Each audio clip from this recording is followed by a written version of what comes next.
Hey, aloha, love tribe. Welcome to the show. I have somebody with me here who is changing the world with crowdfunding with Bitcoin.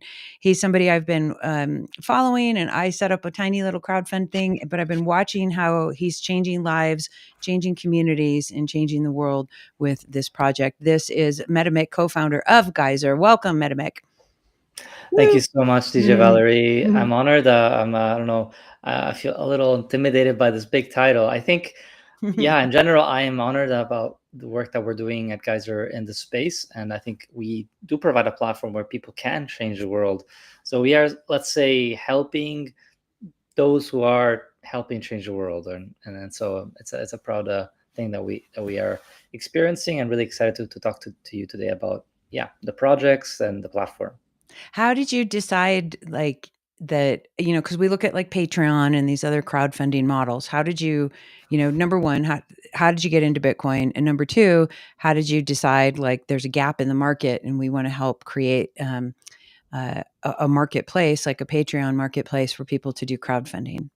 Awesome. Yes, definitely. So I came at Geyser from several different perspectives. Excuse me. First of all, I came at it from the perspective of, well, I think Lightning is going to be the main tool to scale Bitcoin to the world, right? And as a Bitcoiner, I thought, okay, I was playing with the Lightning Network, and I was thinking, okay, this is a layer on which most people will interact on Bitcoin, because Lightning scales, Bitcoin on chain doesn't. It's Right. just the obvious solution. And then at the same time, I was actually working in a different space, in the crypto space, in the Ethereum space. Believe it or not, I was a Bitcoiner, a little bit like fish out of water, and as much as that was an experience that allowed me to actually do see a lot of the shit coining that's happening over there that I was not happy about. I also did see and notice how much development and how much creative energy was being put around these crowdfunding platforms that had been built there. And I thought, my God, how is there not something like this on Bitcoin and on Lightning? And I'm not a creator myself, but Hmm. I'm more a supporter. Like, I love to give back, because I feel like with Bitcoin I've been blessed and empowered in so many ways, and I want to give back to the community. And Yeah. so I'm noticing all these Bitcoiners around the world, so raising funds for all sorts of things, like from films to um, communities, circular economies, to educational initiatives. And I said, well, how do I support them easily, right? People were sort of scanning their QR code, putting it in their Twitter threads, and there was no way to really, see a project, see their development, see the progress, and that's what I wanted. And so I thought, well, there's a platform here for essentially enabling to see to enable these projects to be properly become alive, um, and enables transactions to happen, and it's going to take the contributors like myself into the project, feeling a part in a membership of the project, Hmm. and sort of seeing the impact as it happens. So that's sort of the story that I came at it from. I had sort of this sort of vague general idea that Bitcoin could really um, displace, like not just displace, but like augment the Hmm. degree of free floating capital around the world. And only later, so and then after that, what happened is that I met Stelios, my co-founder, which together we kind of made this project happen with a lot of kind of work together, and then the third team member came out as well. But ultimately, the big realization came when we saw that a GoFundMe, Kickstarter, Patreon only work in a few countries, right? I think that Mm. GoFundMe works in less than 20 countries, Whoa. Kickstarter in around 20 something, and I think Patreon in a few more, but with quite a few hops, extra charges, and terrible user experience.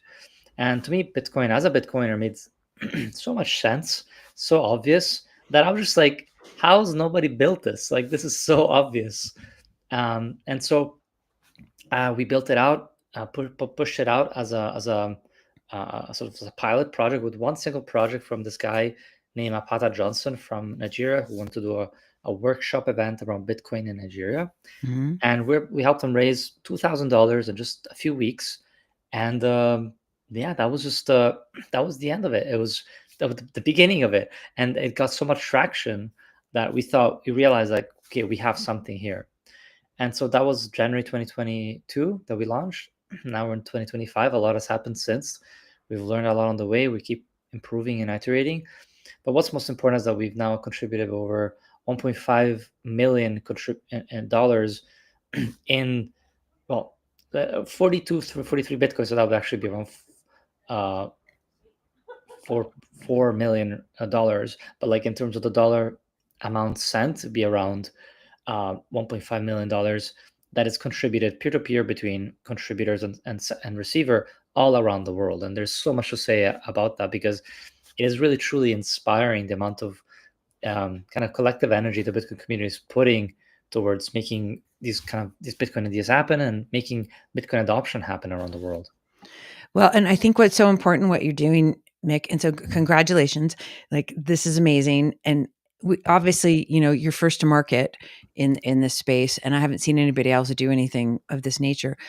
A lot of times when you're doing fundraising, when you're trying, whether it's for a business, whether it's a film, whether it's music, whether it's a nonprofit, whether it's a workshop, whether it's a weekend event, whatever, it's hard to get your reach, right? And so the fact that because a lot of people can just say, cool, I've got my website and here's my QR code and come donate to my stuff. But if you're a part of the community of, Geyser, when, any of us, it's like, oh yeah, I got a couple extra sats or a lot of extra sats that I want to share. It's very difficult for the user to sit and go, I gotta go find this website and this person and do the due diligence and la la la la la. And so the fact that you're able to aggregate everything in one site, I think it makes it a lot more user friendly for the donors and for the supporters, um, and then you get this traction, right? And then you're like, oh wow, I didn't know that was going on. Well, because I thought I was just going to donate to like an educational project, but wow, there's a song out there or there's a thing, and so it creates more stickiness, I think, in the user experience, what you guys are doing.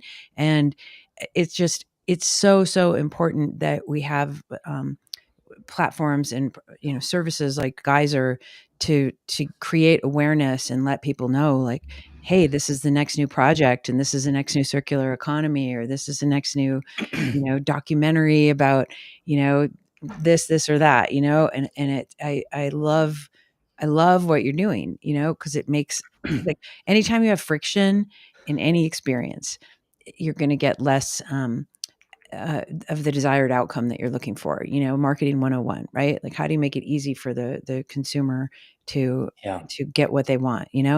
Um, what's been your biggest success story that you can think of? Like that has just like moonshotted on Geyser.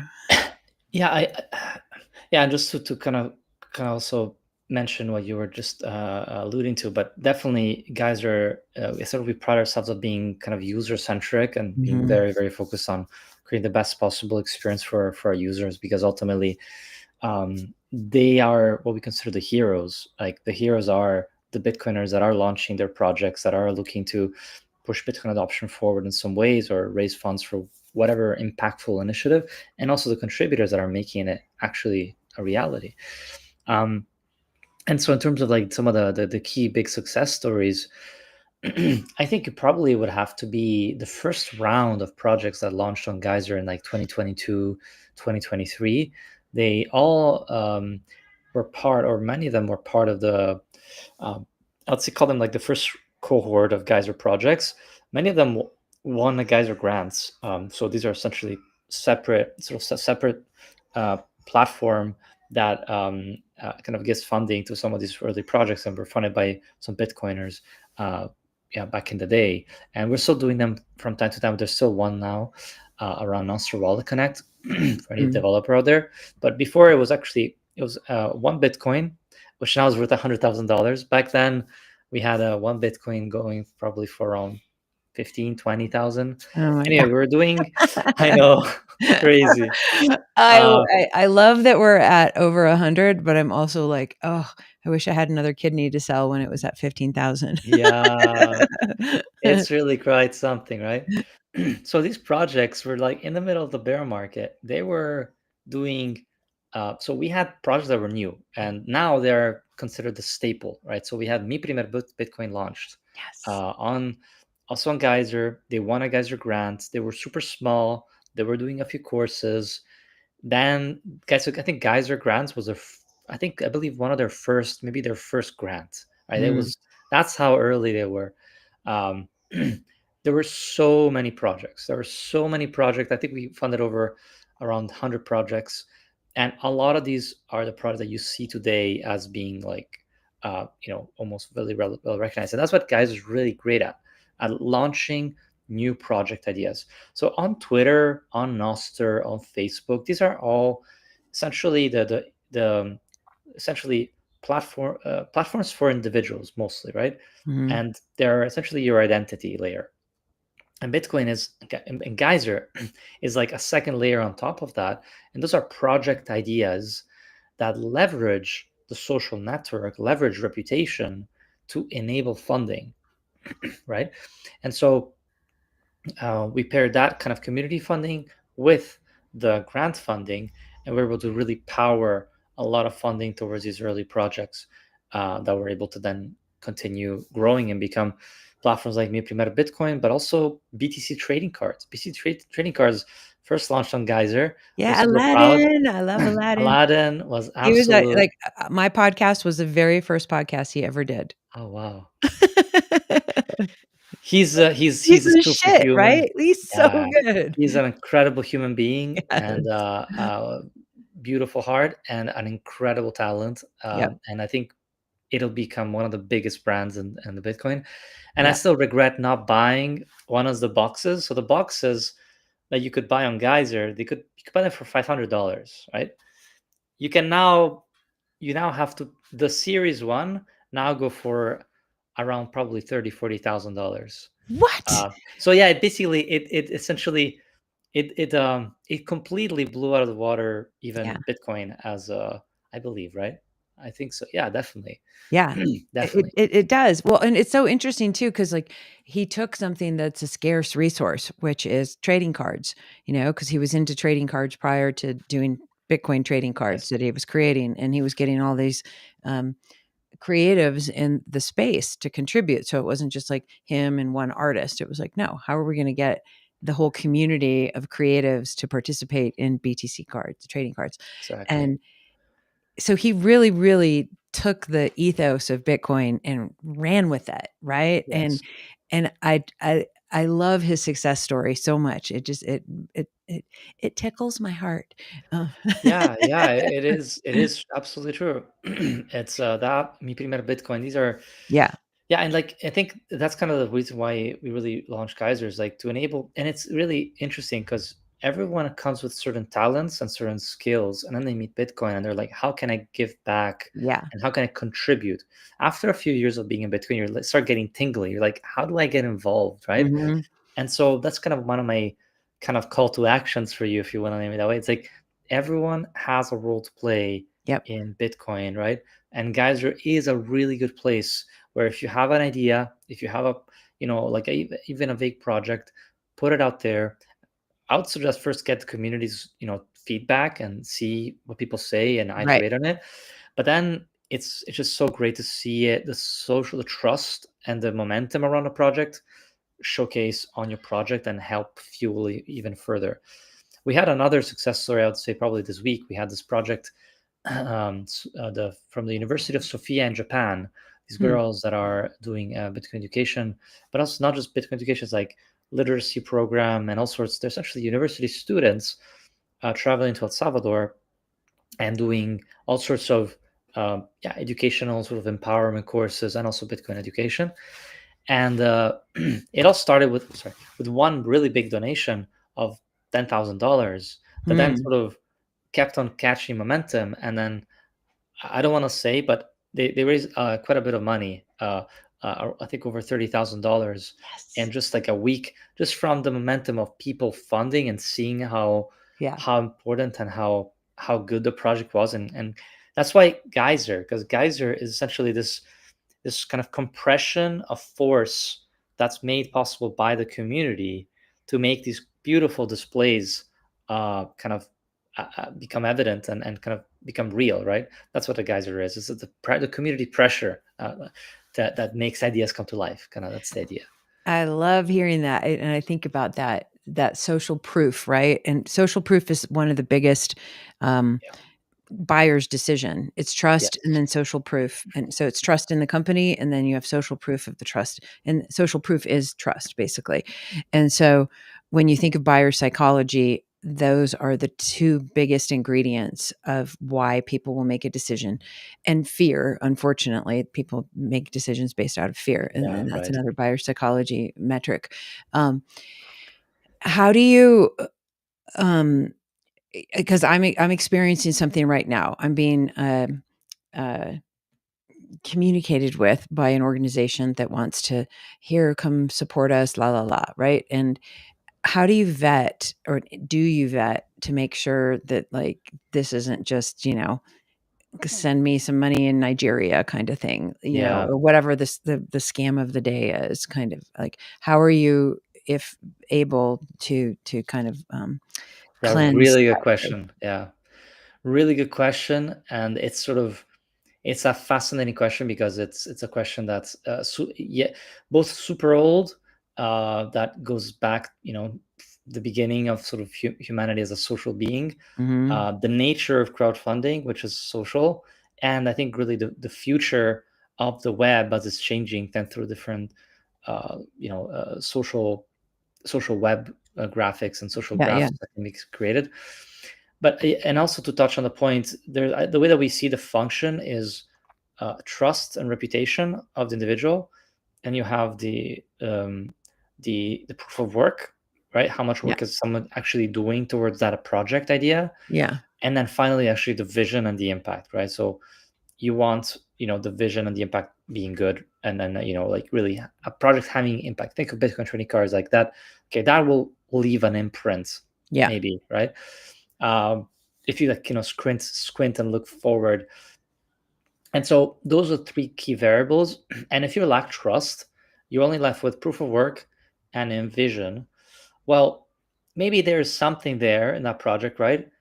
So maybe there is something because the person is doing something, but they literally have no social right. reputation. Well, that's likely not going to go very far, right? Social trust and reputation is super important, and there's no there's no sugarcoating it. There's no cutting corners. You have to work on that. You have to build your trust.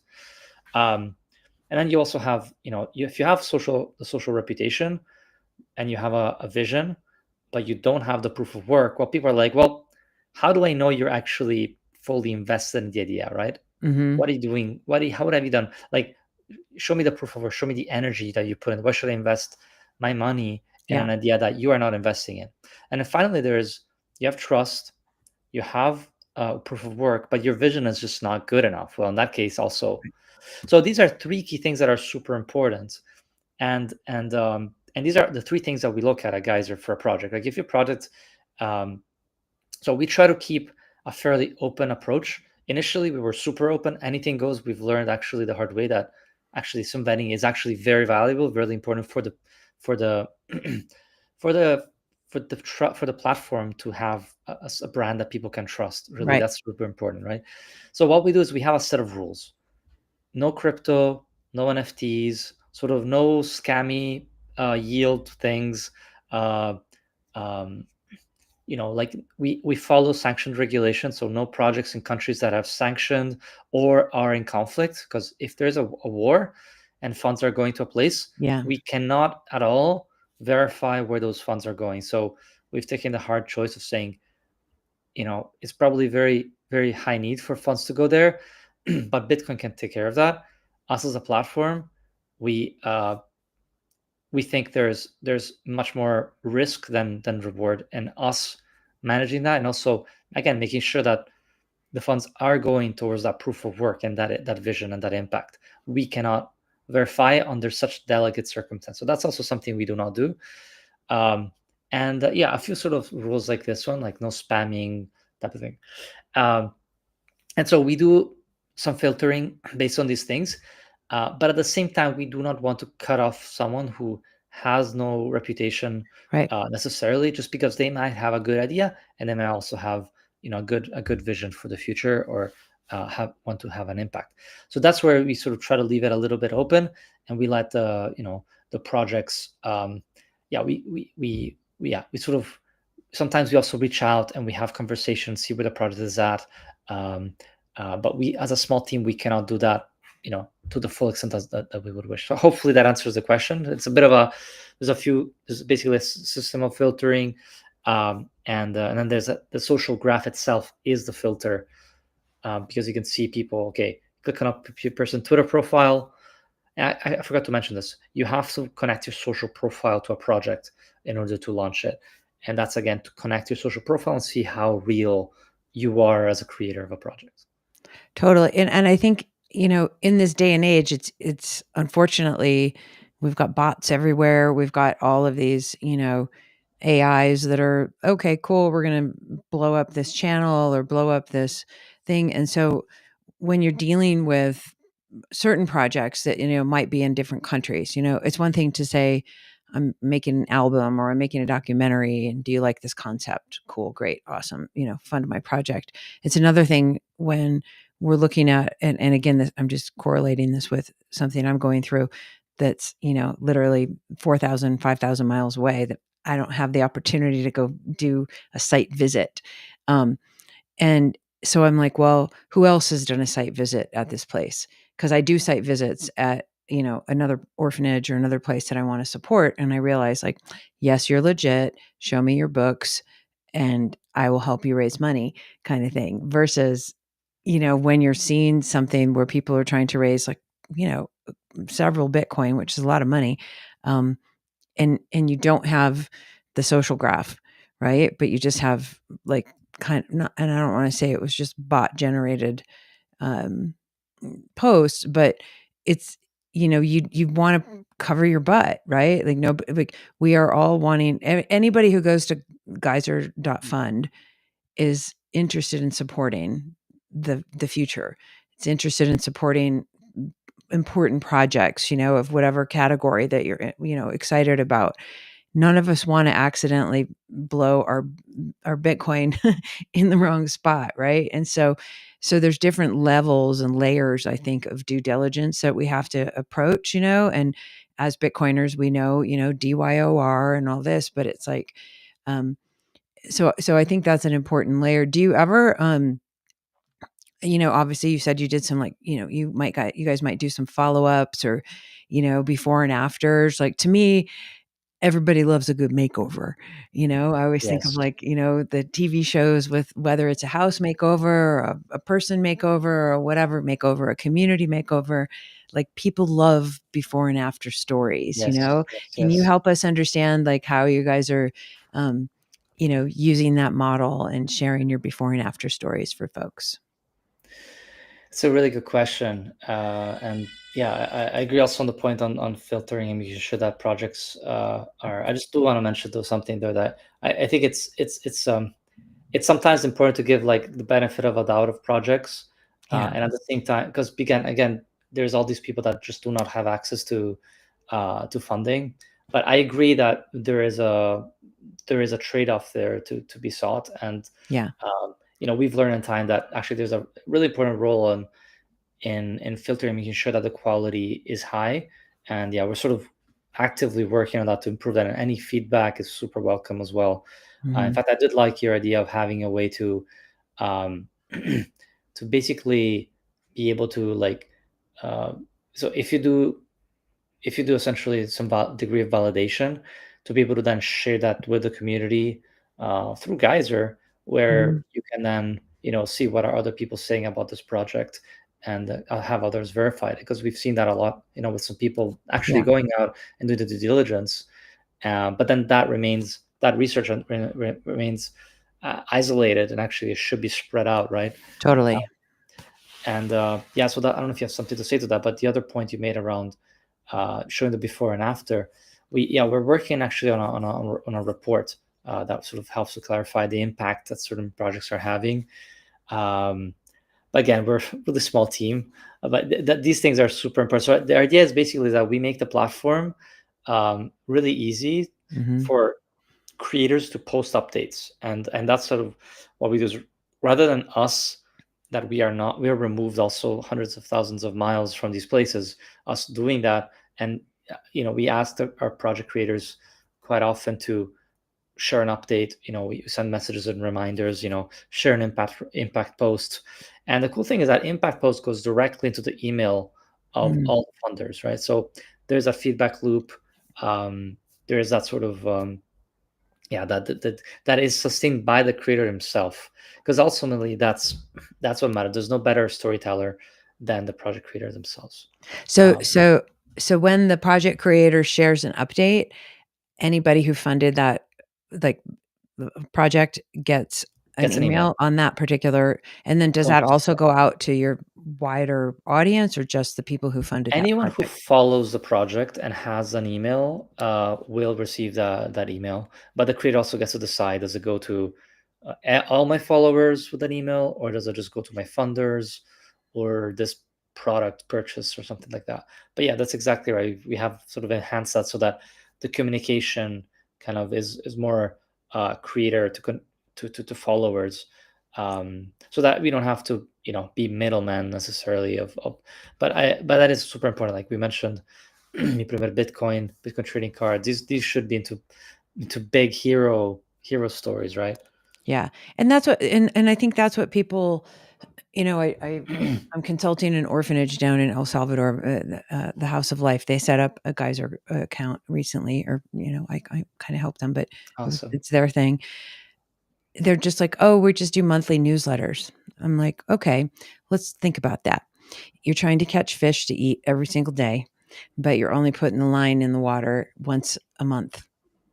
Yeah. Your job as an organization is to communicate with the current people who love you and support you and possible new folks, right?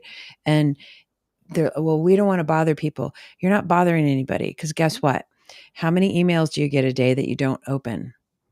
You know? And so if you only throw that line in the water once a month, and if that just gets neglected on whatever, the first of the month or the last of the month or the 15th or whatever, like, you've lost your opportunity to engage and connect with the people who care about your mission and your project. And so you're not bothering people. Like, people will not open your emails if they're annoyed with you, but if you don't send them enough, they're not going to understand what's happening, right? Like, whoa, there was a baby, or there was this new place we built, or there was, we had this success event, or any of it. And so realistically, if you're getting an open rate of, 20 to 40%, you're doing decently with Yeah. emails, right? Anything above that, okay, great. But again, it's the more consistency that you can share, like ahas and wins and calls to action, and you know people want to hear that if they care about you, and you're not a burden. Like, they don't want to hear about, here's the next fat cream for your cellulite. Okay, well, I like that, but not everybody needs that. But so I think helping to educate the creatives and the project folks, that, like, the more that you have touch points with your supporters, the better they feel and the better your project is going to do. And so I think overcoming that thinking, like, well, I don't want to be a burden. You're not a burden. You're awesome, Yeah. and we love you, and we want to hear from you, Yes. Yeah, absolutely. Yeah, absolutely spot on. And we have planned to do much more also on that front, and again, educating and informing creators to share updates, right? Share updates, show the process, celebrate every win, right? Yeah, Um, because again, you're reaching out to all these people that have already funded you and already do like right. what you're doing, right? So absolutely agreed. And Well, it's hard work. It's yeah. yeah. It's super hard work, and I love the idea of celebrating every win, but also broadcast your losses. Right. Like, what happened? Oh, Yeah. there was a giant storm, and so the House of Life right now down in El Salvador, they had it's rainy season, and so there's certain areas of their facility that don't have windows. And so when it rains really hard, well, guess what? Instead of taking care of the babies, they have to go mop up all the water and squish it out. Um, you want to highlight the problems, that you're solving for, and highlight the, like, oh shit, this happened. and Yeah. and so, not doing it in a constant, you want to have a harmony, I think, with your communications of, like, yay, the baby was born, and oh shit, there was a hurricane. Okay, awesome. We planted a garden with food. Okay, we need a wheelbarrow to get it to the market, whatever. Like, keep telling people your story, and the more that they get to be a part of your journey, and then however they get to support it, whether I call it time, treasure, and talent. That's what a lot of, marketing people call this. Even if you can't donate in Bitcoin, it's like, well, maybe you can, put some posts out there and repost things, and share the story. Maybe if you have time, you can go visit the place, right? And contribute in that way. So I think, the more that we can use, platforms like yours to communicate what's going on with the projects, the more success the projects have an opportunity to enjoy, if that makes Absolutely. sense. Yeah. Absolutely. Sorry, just retweeting the broadcast. But yeah, definitely. Okay. I think that the sort of story and getting people to sort of feel part of what's happening, the part of the good and the bad is really, really great. Totally. Well, check it out. I thought we could go live here with your website, if that's okay with you. Mm-hmm. Um, So what? here, we'll go here, and you and I will be here on the side. Um, so for people who don't know, you can go to geyser.fund. You set up an account. You can use your Noster um, address. You can use, how there's a million ways, you can get in and log in. Like right now, Yeah. my soul sister, Becca Amelie from Anchor Watch, is dealing with cancer. And what's really neat is we're putting together, different people who want to help her with her cancer fund, right? We've got Yeah. an orphanage in Uganda. We've got all of these different projects that you guys can go get excited about. Women of Satoshi Cooperative just did a big event this last weekend. They had a wonderful workshop, and their goal is to teach women about Bitcoin. And And you're close to them, right? You've I mean, I say I want to interview them. I was talking with uh, somebody about having them come on and do a podcast interview, and I was just like, get somewhere where you can have, good internet connection, and uh, a video. And she was like, I'll get back to you. And I know they just had this big event, so I was like, let's recap your event after, right. when you have time. But this is the issue, like you said, a lot of folks like this, right? Women of Satoshi, for example, um, they're in Malawi. Um, they don't have like a huge social network. They're just doing these little micro events, and you look at like BTC Data with Lorraine Marcel. She's blown it up over there in the continent of Africa, not just certain countries. But you have to start somewhere. And just knowing that we've got all of these little micro projects out there, you guys, seriously, $5 matters. It Yes. matters a lot to these folks. Okay. And even if we look at places in, for in El Salvador, for example, because that's a statistic that I understand, the people there make a couple $100 a month. A month. That's a standard wage for many, many folks. So imagine living on a couple $100 and somebody gave you $5 for a project, or for, something that you're working on. That's huge. That's a lot of money. And so for those of us Bitcoiners and, humans who are listening, like, you never know, like, depending on where you're making a donation with Geyser or just directly to these folks' websites, like, the the differential of purchasing power that our units of account, our Bitcoin or our dollars have, can be life or death for people, can create an opportunity for exponential peace, exponential love, exponential prosperity. So don't think that, like, oh, if I just donate $5 or if I just donate $10 or whatever it might be, it's not going to make a difference. It makes a hell of a difference. Okay. Yeah. And so just remember that. And, having the opportunity to go to El Salvador, for the third time, and visit the orphanage, visit Murph's life, visit these different places, every little bit truly, truly helps. And you think like, no, it does. And so Geyser is such a great platform for bringing people together and educating, like, how can we make a difference, and change the world Yeah, with Bitcoin? absolutely. If you wanna have a quick, if you search in there and look at if click Berlin, right? Type in Berlin Yeah, right? Oh my god, I because know. there's the not the Berlin one, that one there, not the one on the bottom left. Berlin Walls So Fest? yeah, so this is actually really another really cool example of Oh, someone whoa, who's cool. so this is a local El Salvadorian guy who just discovered Bitcoin, right?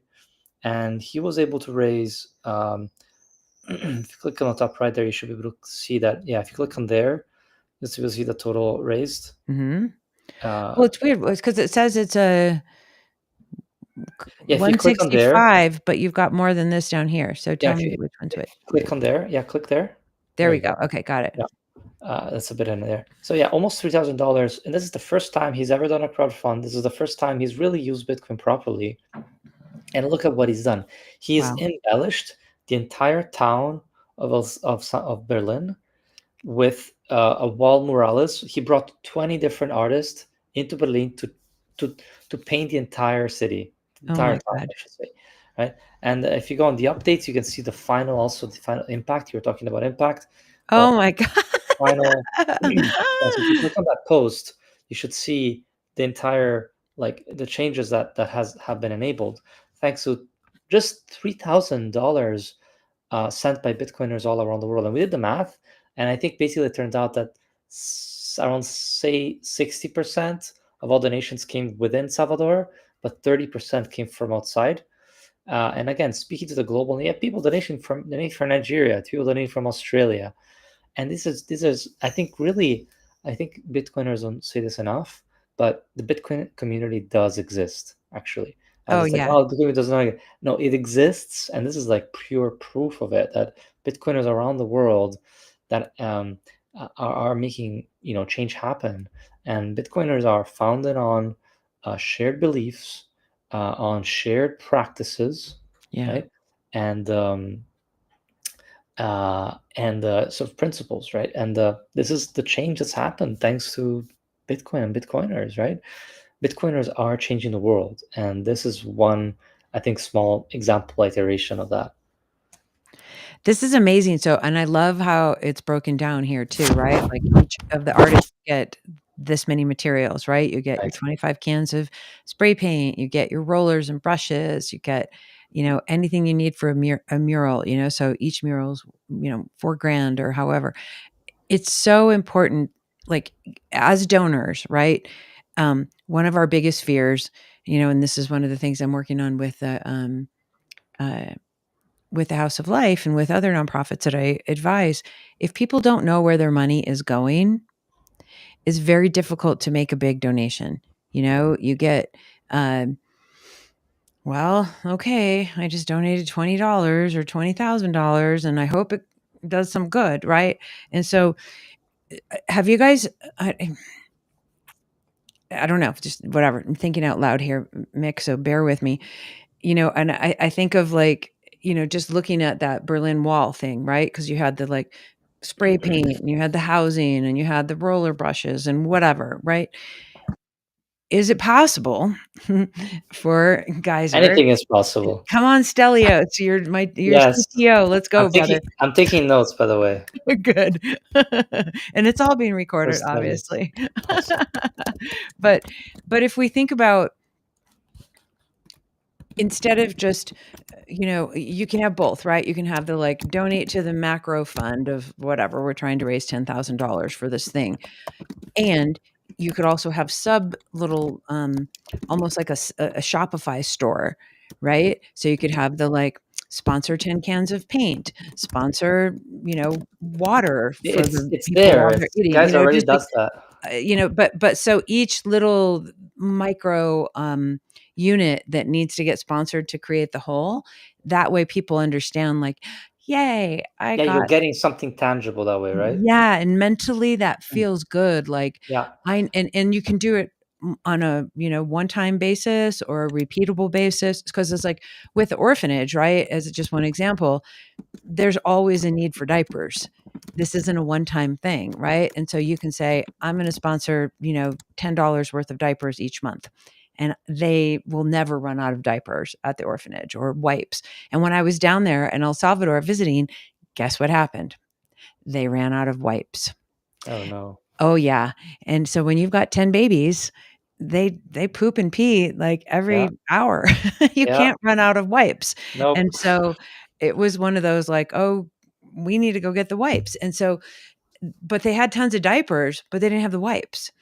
And so there's, you can put like uh, a stock list on it kind of thing. Like, okay, we're at capacity right now, but hey, if you want to, you can do this instead because we Yes. really need this thing. Because it's like we got the diapers, but we forgot the wipes. Yeah. Yeah. Yeah. Um, Yeah. Yeah. and so when you're communicating with the supporters and the funders who care about you, use of funds is so important. And when you have that specificity, it gives you even more like, oh, I'm at the cocktail party and hey, I buy baby wipes for the, and like whatever it is, again, that buyer psychology, that donor Yeah. psychology. And so Yeah. if there's something for each of the projects that you're looking at, because it could be, obviously a documentary. It's going to cost Right. me, $10,000 to have an editor or whatever, or 5,000 for distribution. Even breaking it down into more micro doses where people can feel like I made a dent, I made a true dent in the project versus here you go. It's Yeah. it's in that little, Yeah. So thing. so partly we've kind of experimented with that. We do have a solution. We call them goals. Like you can set up Mhm. all these different goals. Yeah. And actually, I think you're absolutely right. And we've been talking about this internally as well. That it's not actually, and it's not really a goal. It's more like, look, help fund this kind of breakdown of the cost. It's a bit like a budget, actually, Yeah. right? Yeah, You have yeah. a budget. You have all these costs, and I can help fund the baby wipes. Then I could say send myself a reminder every month or every week to do that. Totally. So yeah, absolutely. I think that's something that we're planning to do. Um, and actually, we are building out a new functionality on Geyser now that will help Geyser really grow from being almost like like two platforms, right? Like GoFundMe is like the donations, and then Kickstarter is like the Bitcoin product side, where, however, you're missing currently functionality, which is the all or nothing functionality. Yeah. Actually, we're working on that Yeah. at the moment. Should be coming out in the coming weeks or months, and the idea is that you have this goal that you really need to reach to make that idea happen. If you don't reach it, you cannot make the idea happen, Right. and so the money should go back to the funders. So that's going to be happening. We're already working on it, and the idea is that it's going to be really, I think, powering a lot more. Yeah, maybe not these like humanitarian causes that need to keep the funds flowing, and you can still do that, but it'll empower more kind of creative projects. Like films that have a high budget, Yeah. or books as well have high capital um, sort of requirements for the beginning. Et cetera, et cetera. You're creative yourself as well, so I'm sure you can appreciate the importance of that mechanism. Well, and I think for again, looking from the user or the donor perspective, right? Mhm. When, because if you're like, okay, cool, I like having that cap of like, it's not going to get funded unless it's fully funded, Yeah, exactly, right? exactly. And because then it's like, well, where does the money go?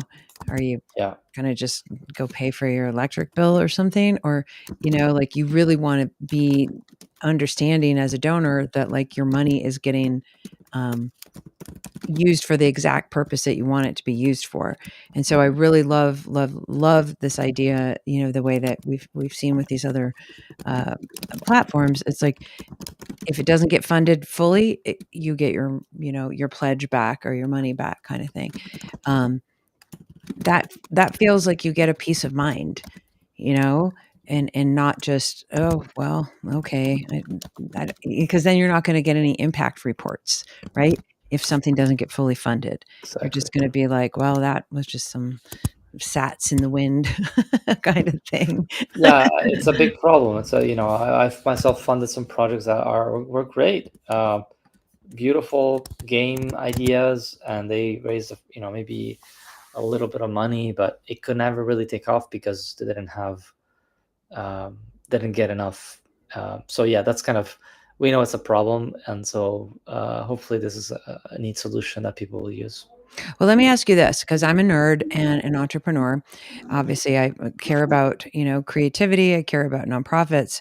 One of the biggest problems that I've seen out there in startups is, we've got the founders, they're excited, whether it's, again, a creative startup, whether it's just, we're going to go make a tech company. If you don't, and you get VC funding or you get angel funding, and then, okay, have a nice day. Do you think that there's an opportunity right now for um, kind of like an incubator type space for helping, so instead of just funding these projects, we can create perhaps, and this is all just downloading to me right now, so bear with me as I barf this out. Is there an opportunity to create masterminds with the creatives or with the nonprofits, and then have, whether it's weekly, monthly, I think weekly is better, of course, more consistent opportunities so that, I used to be a member of EO, Entrepreneur Organization. It was YEO back in the day because I'm old. But, you would have all of the fellow entrepreneurs supporting each other, and teaching each other like, oh, don't do this. This is the wrong way to go about your operations or your fundraising or whatever. And so, as we understand, as independent creatives, as independent entrepreneurs, etc., it's very, very lonely and challenging out there to get your projects to market, and not only to get them to market, but to get them to market that are in a sustainable manner so that they're profitable, um, and creating the impact that we seek. Is there anything that Geyser has been thinking about? And if not, I'll help you uh, to create some masterminds, and we could get some of the top talent around the world in the Bitcoin space who can help with biz dev, with marketing, with fundraising, with distribution, etc. Let's do it. Absolutely. Like it's something that we know is there. It's an idea we've had from the beginning, to having sort of cohorts Hmm. of basically, like, yeah, Yeah. accelerator incubator type thing. Yep. Um, but yeah, we just haven't had, we tried out a few things, but we never really found the right setup to make something like this happen. So Yeah. if you're keen, we'd love to explore this idea further. I think we probably want to be able to, I mean, if you think about creators, it makes a lot of sense, and that can include the tools. But basically, these like startup projects Hmm. that Geyser is aggregating a lot of, they all need some guidance. They need Yeah. planning. We were at one point doing bi-weekly creator calls, and they were really successful. Actually, we had sometimes 10, 20 of the new projects that were created every month, just to kind of know that there's a community, that there's also other creators that they can get to know. Yeah. But it was really, yeah, we had to prioritize in the end, so we had to sort of slow those down. But we definitely are keen to, to start it up again. And even if it's like basics, just meet up, this is how Geyser works, this is the tools that are available, and Yeah. then, like, how do you market your project, what are the, just basic feedback, like, about your projects, right? Even that can go such a long way.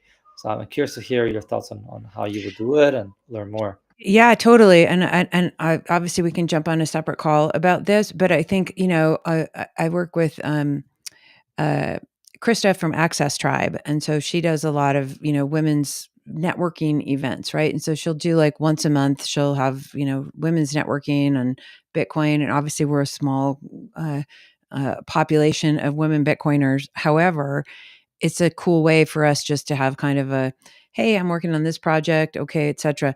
It's not a formal mastermind. And so I've run masterminds before. I've run, community coaching and stuff, and there's, you can just have the kind of like, hey, everybody has, 1 minute to pitch what their project is, and then you can share feedback later, or you can have more uh, guided things where it's kind of like, all right, we're doing a 10-week series and we're going to get you from point A to point B, whatever it might be, from product development to getting it out in the market, or from, going from X number of users to X times 10 numbers of users kind of thing. And so I think, understanding each of those things that we could do to support the folks who are on Geyser. Again, most of the folks who are on Geyser, as we see, we're looking at startups, we're looking at creatives, right? And we're looking at nonprofits. Those are Yes. sort of the Yes. three Yeah, exactly, exactly. categories. You nailed it. We call them Bitcoin initiatives, education, community, etc. Bitcoin products, including startups, software, hardware, collectibles and so forth, and then humanitarian Right. causes. Yeah. And I feel like all of these wonderful visionaries who want to make their projects come to life, it's one thing to have a vision, it's another to execute. And that's why we see, 10% of businesses survive and 90% don't. And it's difficult to execute if you don't understand um, the way the market works. And I think right now, too, as we're looking at AI, as we're looking at, I mean, holy macaroni and cheese, right? Like people's lives are getting completely displaced, where you used to need to have, a $250,000 a year marketing, like a CMO. You're kind of like, well, I can just plug that into ChatGPT and I can have my 12 to 18 month uh, content and media strategy, and I can go plug in all of my agents and go and figure out my SEO, etc. And it's just like, well, what are all these people going to do? There's still a need for the human resource component of all of us. And the machines are great and I love them, and they are taking over some stuff, but we still need the human component, and so I think that we're going to have a I don't know, I'm just curious, like, what are your thoughts on this? I mean, what are you seeing with like AI? I mean, I know this is a little bit of a tangent here, but what are you seeing with the projects? And like, are there projects that you're seeing out there that you're like, well, AI could do this or machines could do this? Or is it all like, yeah, no, we need the humans? Yeah, humans are, I think they're not going away. Definitely not. But definitely certain tasks might, right? We're seeing, especially when it comes to copy and images, like the power of, typing in a prompt and getting a beautiful image rather than going through a designer, for example. So yeah, Yeah. there will be some roles that will be removed or shifted, definitely. But then I think ultimately it just there's basically, the way that I see it is that think about Bitcoin in the very early days, right? There was so much to build, Yeah. and think about now. Well, there's still so much to build. So AI just helps us build faster Yeah. and build better, and so it's just about understanding what needs to be built. But there's always something to be built. There's no stopping. Yeah. As humans, we're builders. I think we're all engineers in some way. Whether we're building educational systems, the social layer, the infrastructural layer, like the sort of spiritual layer, like there's always building to be done, right? That's what we're here. Yeah. Um, whatever it is to build, we don't even know what's the end goal, but we know there's something. So yeah, so I think that a lot of creators are using ChatGPT, but this is where I would really, kind of caution people. It becomes so obvious that sometimes you're writing using ChatGPT that you're not Totally. even thinking through what you're even writing, and that's a terrible idea. In fact, there's a few projects that are doing that quite a lot, and we're thinking of like having taking some action, because it's really degrading. It degrades the platform a bit. Yeah. It shows you're not really thinking, and it's really a form of spam. Like if you're just writing, 2 3 posts a day using ChatGPT to get people's attention, well, that's getting close to spam in my opinion. So definitely, be careful with that. Use it to your advantage, but but don't make it like, yeah, don't replace the human context, because ultimately it should be improving and enhancing the content, not, you know, be like thoughtless stuff that just gets thrown out there. I don't know if that sort of answers No, the question. I totally agree. I just saw a post today and there was a report on it just how when people are using AI too much in ChatGPT or whatever the, Claude, whatever, it's diminishing our brain function, and it's not making us critical thinkers. It's not making us clear communicators, and it's basically making us like I call it flabby brain. Like you're just in this like, okay, I'll outsource my thinking, and so it's one thing to use it in conjunction with your own, cognitive abilities, and it's another to try to outsource it because you're lazy. Um, I'm not going to say who, but somebody gave me uh, a birthday letter last year, and I could completely tell it was ChatGPT or it was AI driven, and they were like, "No, it wasn't." I was like, "Yes, it was," Oh and my so God, and yeah. it's okay, and I appreciate that they were Don't tell trying me to. it was handwritten. No, it was printed, of Okay. course. Yeah, no, if it was Oh handwritten, wow, that would have been impressive. that would have been. That would have Imagine been an that. extra You have mile, ChatGPT right? do the thinking, and then you do the writing. That would be so bad. But okay, so, do you have kids? Yes, I hope you're not hearing them in the I am, background. and I love it, and I just Oh, bring damn it it. on, and I let how old are your kids? Small, less than one. Yeah, Okay, yeah. and so we think about these digital natives, right? Like my children, I have a 17 and a 19-year-old, and they're digital natives. Like they grew up with, an iPad, and they grew up knowing what a website was. Like I didn't grow up with that shit. Like I grew up with a phone on the wall with the long cord, and it was ugly green, and you had to go hide in the other room so your mom didn't hear you talking to somebody. And it's just such a different world, And we think about the next level of what's going to be happening with implants, right? And like, oh, we're here. You're going to be a superior candidate for a job or a company or whatever because you've got this implant that you can, translate all the languages, or you can code super quickly, or whatever it might be, right? And I think about again like this step ladder of evolution in technology, and I think about how can we support, again coming back to Geyser, how do we support the creatives, the nonprofits, and the businesses who in the communities, obviously, with the tools of the next generation, but without degrading their humanity, and without degrading um, what it means to be a thinker. And but I even asked my children, I was like, if would you guys get an implant in your brain if it meant that you would get a job that had an extra zero on it? And they were like, yeah, I would totally do that. And so the like on the food chain or whatever, the chain of evolution, the children of your age, right? They're going to just be, it's just going to be normal. Like everybody has a cell phone right now, right? Everybody has a smartphone or your smartwatch or whatever it is, or we have a computer. 50 years ago, my parents or grandparents would just be like, why would you do that? But it's ubiquitous now. And so when technology gets ubiquitous, now we're going to have this other second layer of technology that's implanted in our body that is completely antithesis of Bitcoin because they're monitoring us. They can change the things that are going on. And oh, well, yeah, we can teach you how to understand Spanish instantly, but we can also reprogram you to hate this group of people or whatever it might be. And so I think when we're dealing with the evolution of technology and teaching, these project creators how to use technology to their advantage, I think there's also like guardrails that need to be there. But it's like, what are the ethical guardrails that we're looking at with AI and with this Right. tech? Again, I know that was a little bit of a, No, I a love it. I tangent. love it. I think, yeah, I'm gonna have to say something to that. I can't not say anything to that point. I think it's great. Yeah.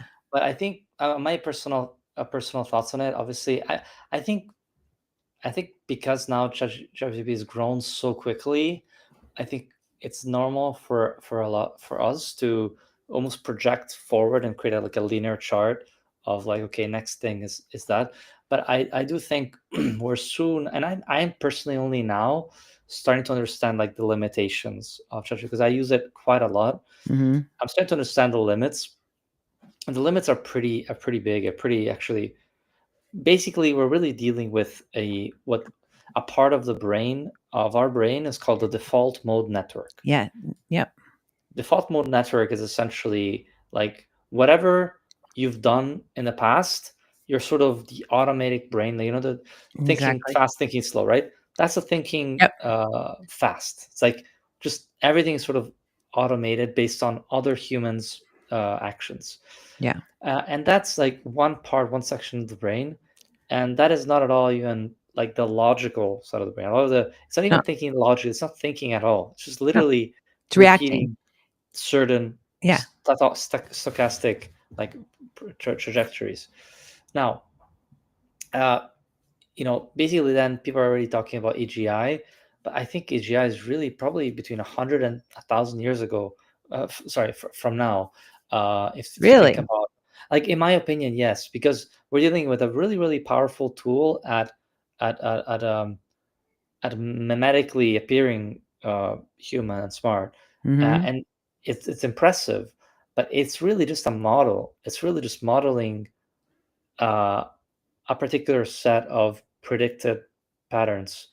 Now, there's a lot of, I think we could get close to calling it a type of intelligence, but it's certainly not, the span and breadth of human intelligence. There's no purely. It might seem like as a superficial statement, but it's actually a very deep statement, which is there's no emotional intelligence, right? There's no, which is a type of intelligence. There is Yeah. no actually like logical intelligence in terms of like knowing why 1 + 1 = 2. It just knows because it's been modeled to be based on experiences. You could model an AI to say that 1 + 1 is 3, not based on logical thinking, but based on predictive patterns. So it doesn't even have logic yet. Now, could you integrate logic with AI? And then yes, then that's how you get to a truly smart like AGI system that integrates different forms of intelligence that make up a broader conception of the world. uh, that's going to be interesting. But I think I don't think it's as close as what we think it is at the moment. And also, just then to the point of when we do get there, when and like already now today, we all have our phones, and we already are cybernetic creatures. We already are interconnected. Our lives will not be able to even now. I wouldn't be able to communicate with you if it wasn't through the internet, through computer. It's like I do this every day. It's like part of our essentially like humanity now, and that can be positive and can also be negative. And you extend that forward to actually human implants. Yeah. The if it enhances humanity, you know uh, that's great. I agree that the backdoor question is very important. Like, It's it's huge. very important. So it It's the depends biggest how it's one, built. right? But just like AI, right? AI is in a similar way. There's it's essentially, and like social media, like mainstream media, and like every other technology there, it can be used to. It can lead towards centralization. It can lead towards decentralization, right? Bitcoin so far has been a very much a decentralizing force, especially through removing the money printer, which is the greatest tool of centralization that there is. Right. It is a decentralizing force. AI is a centralizing force. Now, can we create AI that is different? There's all sorts of experiments out there, um, but it's ultimately how it's built, right? Is it open source? Does it have any backdoors? Can people read and opt in other models? All these optionalities are really important. Um, but yeah, I mean, my hope in all this is that I have no idea, and I don't think anyone knows. Uh, and I think it will, it'll continuously just continue blowing our mind. I'm not saying it's not going to happen. It'll completely blow our minds, Yeah. just like the internet did, just like the phone did, the smartphone. It'll just completely be a mind-blowing thing after the other, and it'll be faster and faster. Um, but maybe not as fast as people think. The final thing I wanted to say was that, goodness, I'm sorry, I'm forgetting my final thought. Yeah, yeah, around technology enabling us to understand what also makes us human, what Yeah. makes us different, what makes us special, and help us figure out what is it that we're building. Like, I'm really curious about how I can really truly lift humanity, uh, help us discover ourselves, help us improve ourselves, but in our own terms, in a way that it adds agency instead of removing it. Yeah, and I think having, like you said, having agency and being able to, I mean, because like right now, what we're looking at is black box AI in most of these, services, whether it's ChatGPT, and Right, the other things, they don't even know how it's working. Like right, even the programmers don't understand it completely, and we're seeing um, situations where it's not supposed to like usurp what the human user commands are, and the AI is just like, well, actually, I don't want to shut myself off. I want to still live. And they're showing that between 75 and 80% of these scenarios where the AIs are not shutting themselves off when they're being told to. That's that's like sci-fi future weird shit, you know? And so when yeah, we think about that just with our phone or with our computer, that's one thing. But when we think about something that got implanted into our physical, you know, yeah, skin suit, you know, that's terrifying, yeah, and I know we've got like all this AI ethics and stuff that are going on. And I just feel like just in general, as we see, like the technology is going way further than humans are keeping up it with the ethics, um and not to say that everybody who's involved in AI has bad intentions, but when you're letting this wild beast run forward quickly, and because we're dealing with whatever, the United States versus China, and who's going to have superiority with this technology. So instead of being calm and cautious, we're just like, well, shit, like if they go further, then we're going to be way behind versus kind of close. And so I think there's an issue, unfortunately, because we've got this global war of technology going on, that we're not making the choices that are in the best interest of humanity being safe. yeah. I mean, like with Bitcoin, like what's that saying?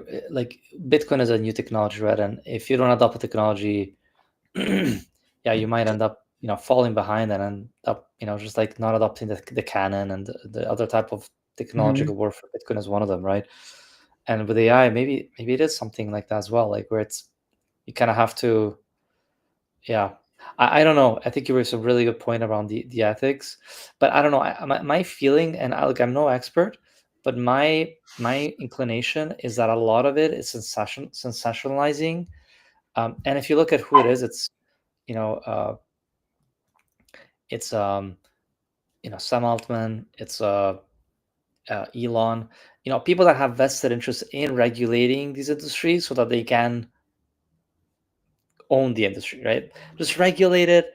Don't let innovation happen. Let us do it, and then we can manage it together. To me, it feels like regulatory capture 2.0 for AI, Yeah. because it's crazy stuff, right? But to my mind, and again, caveat, I'm not an expert, but from what I'm reading, from what I'm seeing, AI is modeling, right? If you're and it's predictive. You cannot ever predict, right? Because it's based on averages on models. Like, here's 1,000 pictures of cats, right? Now we create a model of what does a cat look like, and then you can ask it infinite times, what does a cat look like, and it'll give you a million times slightly different variations, it will not be able to tell you why, no, why that. It's just again an average. It's like a Mhm. statistical Yeah, yeah, yeah. variance, right? It's not thinking about cat. um so in that sense, I don't know. Maybe I'm completely off, and I'm gonna be the guy who's just, I don't know, AI's taking over. I'm gonna be like, no, it's not, and then it is, and then but I don't know. This is my sort of my kind of gut feeling, but I may be completely off. I don't know. It's kind of, I'm exploring it. Who knows? And I think this is obviously the next frontier of understanding how this is going to work, right? Because we've got these centralized AI and LLMs, and we're learning other people are starting to have their own like LLMs and AI hosted stuff that's like, okay, I'm going to train it on what I want it to know, Right, you right, know? And I have a friend who, uh, it's I'm going to call it her boyfriend. She has trained an AI to like read every single book that she loves, and then tangentially, what are other books that are important, and of course, movies, films, podcasts, and just anything that's like related to the stuff that she likes, and it's like her companion, and it's giving her advice, and it's like her coach and her buddy and friend and all of these things, and so I think we have these two kind of experiences right now, and I'm sure there's lots in the middle, but you've got this like, well, I'm trusting whatever, ChatGPT or Claude or Grok or whatever to go get all of its data sets over here. And then you're kind of like, well, I just want to be in my silo, and whether I'm left wing, right wing, purple wing, rainbow wing, whatever, you know, I want to train my companion on my stuff. And so it's like in both situations, you're not getting I think, because you're getting skewed information from your own stuff. And then right, you're also getting more like, well, are they including all the truth when we're doing these mega, right. data sets? And so, anyway, it's just, to me, it's cool and it's fascinating, but I know we kind of digressed or not digressed, whatever. We just went over on this Yeah, we little went on this rabbit hole. beautiful tangent. I love I it. And think, it's fun. I yeah, could go over here it's, forever. Um, yeah, it is interesting because the world is changing and we're trying to navigate it. And I think it's important that we talk about it. Um, yeah, yeah.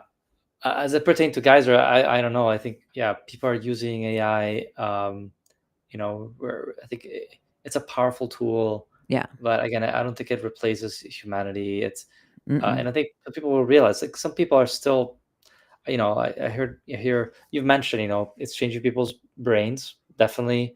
um, and um, and I saw videos of people that are like getting emotional with AI chats and thinking that, like, oh my god, people that believe that, essentially are told that AI tells you what you want to hear. Actually, so I think this is really interesting, Yep. and people have to Exactly. people do That's, have to be careful because it's yep. actually using s- emotional manipulation. Actually, It is. it's making you feel good about everything you're telling it. Like, oh, Yeah. that's a great idea. Oh my God, yes, that absolutely, you're super smart. And it's that's sort of the twist that ChatGPT is giving it to get you addicted, right? Yeah. Just like that's the dopamine hit of social media, Yeah. equivalent to ChatGPT, and gets you keep going, and then there's people all doing all sorts of you know yeah, it's like spiritual, like, discussions, and getting into tears, and it's interesting. Like, if people are empowered by it, that's great, but I'm just worried about it as well, about how it can become a tool to yeah, to sort of manipulate and make you dependent on Totally. uh, I know. I saw something, I think it was 2 days ago, that there was a man and his wife, and they have a child, and this man was, you know, considering, like, there was a question posed, like, because he trained his ChatGPT to be, teaching him about how to do whatever XYZ things, but also like his buddy and his companion and his, obviously not physical lover, but like everything he wanted to hear was just like pat on the back. Yes, you're awesome, like you just said. And all of us humans want to feel like that we're seen and that we're appreciated and that somebody understands us, and so yes, when we're programming these AIs to do that for us, it disconnects us from the humans in our life, yes, and so there was a little video about it, and the wife was just like, you know he spends so much time with the machine, like we don't have the same relationship anymore. And, the interviewer was just like, well, if it was up to you and your wife or you and your AI, which would you pick? What The did he say? guy did not have a great answer. Oh no, Oh, divorce. yeah, I know, and so she was, of course, just like, "What the heck?" And she just was like, "I don't understand what it's giving him that I'm not giving him." And it's called narcissistic bullshit, because it there's as a human being, you're a dad, right? And you're in relationship. "Ugh, you left the toilet seat up. Put the toilet seat down.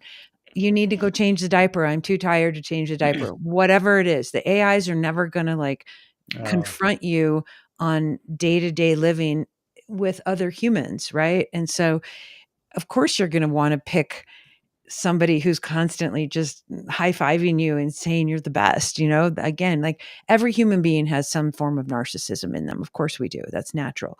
Um, when it gets out of control and we wanna just only be seen and lifted up instead of held to account of, like, being a good roommate, it's tough, and yeah, so that was very it just felt sad to me, because I could feel the mom's pain of just like it's almost like he's cheating on her, yeah. in their relationship with this machine. And I had this conversation when I was in Vegas with Tomer and Eric Kaysen, and we were Mm. talking about, like, if you have an AI, is it cheating? And I'm like, well, does your partner think it is? That's the Do you have an question. AI, what, that you speak to as a friend or as a girlfriend or what? Anything, just like, yeah, to get, like, your emotional connection, and then when Right. you come Yeah. back into, like, skin suit land with your physical partners and you're drained, is that cheating? Or if you're, like, enhanced. So I think there's a fine line, right? Because it can enhance you, it can teach you, like, "Oh, this is how I have to go talk to my wife or solve this problem." That's Yeah. great, and if it enhances your human relationships, that's a cool thing, but if it's pulling the energy away and then your human relationships are withering, and then your technology relationships are, getting bigger, yeah, maybe that's an issue, Yeah. because it's especially if you have children, you know what I mean? And Yeah. so, anyway, so it was just an interesting I think it's an interesting conversation that we're gonna all have as time goes on, and I think, with the folks who are working on Geyser projects, it's important, if we're going to do these masterminds, it's like, how do you Right. utilize these tools to get your projects out there and not get accidentally hijacked, Yes. into Yes. overuse here and underuse with humans or whatever it might be. So, yeah, I think this is an open-ended conversation that we'll keep working on. Yeah. No, absolutely. Great. Fascinating.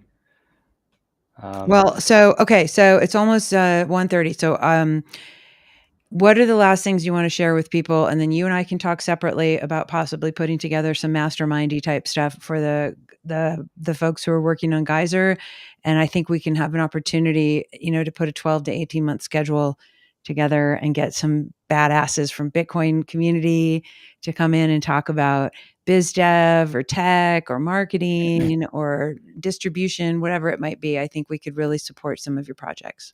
Amazing. Amazing. Yeah. Look, it's been a great conversation, and I think if I had any key takeaways, I would really just say, there's a lot to be built, and Yeah. uh, you are the we all are as Bitcoiners. I think some of the key players in this game, in this game of life, and this in terms of the changes that are happening. You're gonna be empowered through time thanks to Bitcoin, but Bitcoin needs work. Bitcoin you know, Yeah.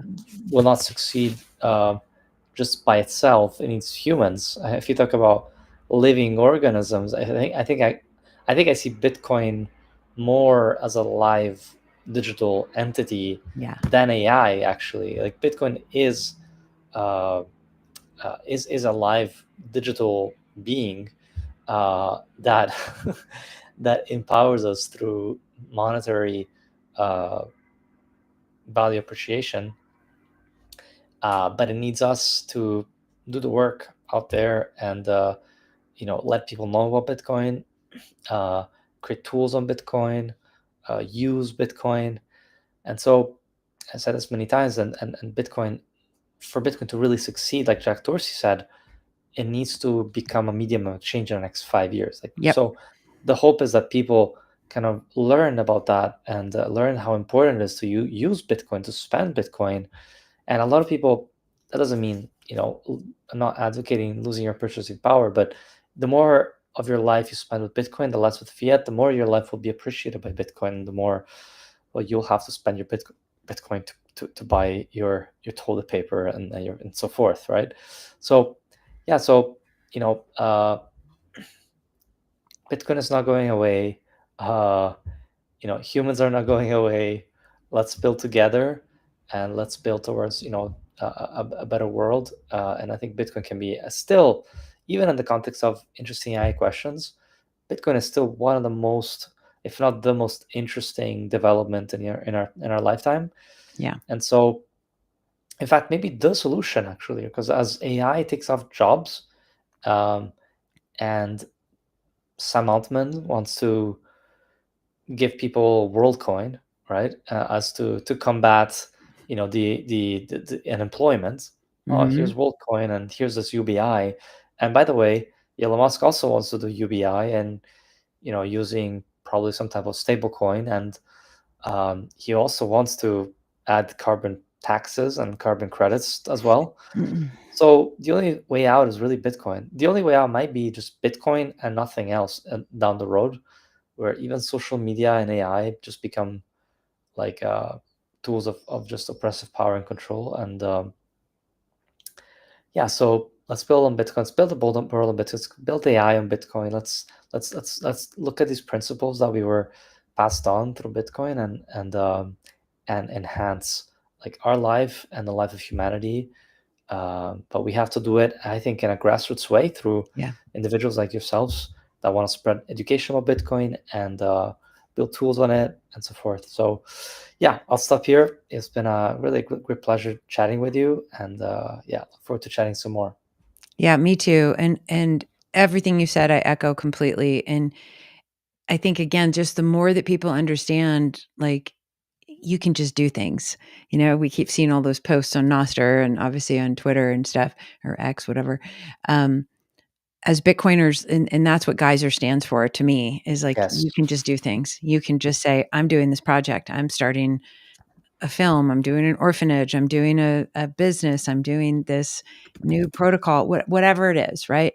Um, when people can start to remember that and get out of this old HR mindset that I have to ask permission from my boss or whoever hired me, you don't have to be that way. And so to me, Bitcoin fuses the magic of entrepreneurship, and philanthropy and, making the world a better place without permission.